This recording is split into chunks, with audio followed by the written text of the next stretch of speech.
Քացախի որդը, մաքրվենք ներսից։ Ավետարանի մեջ Հիսուս իր աշակերտներին իշխանություն գտա պղծի հոգիները հանելու և ամեն տեսակ հիվանդություններ ու ցավեր բժշկելու։ Բայց ժողովրդական հայտնի իմաստուն ասացվածք մտա, քացախի որդը քացախի ներսից է։ Շատ անգամ մենք մեր կյանքի դժվարությունների, ձախողությունների ու հոգևոր տագնապների համար կմեղադրենք ուրիշներին, կասենք. ինձ աչքով տվին, ինձ վրա չար աղոթք կամ կախարդանք արեցին, մարդիկ ինձ վատություն արեցին, բայց իրականում նախքան ուրիշների մեզ վնասելը, մենք ինքներս ենք մեր դռները լայն բաց անում պղծի հոգիների ու մեղքի առջև։ 1. Դռները բաց մի թողեք։ Եթե մեր տան դուռը բաց թողնենք, գողը ներերս կմտնե։ Նույնպես էլ երբ մեր հոգու դռները բաց կթողնենք մեղքի, ատելության, անբարոյության ու աշխարհիկ ցանկությունների առջև, չարը ներես կմտնե։ Քրիստոսի մարմինն ու արյունը, սուրբ հաղորդությունը մեզ կբժշկե, բայց եթե մենք կրկին բաց թողնենք դուռը, չարը հետ կգա։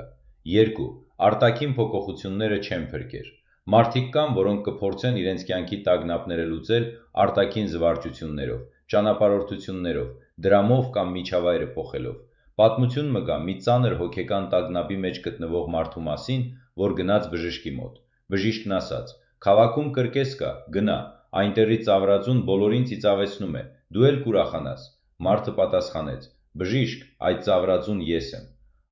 Առանց ներքին փոփոխության, առանց քացախի որդը մեր ներսից մաքրելու, արտաքին ոչ մի զվարճություն մեզ խաղաղություն չի տա։ 3.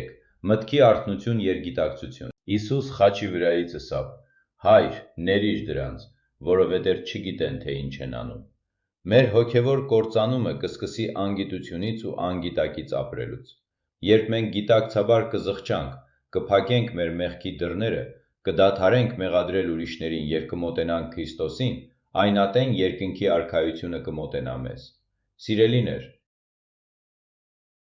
Հիսուս կասե.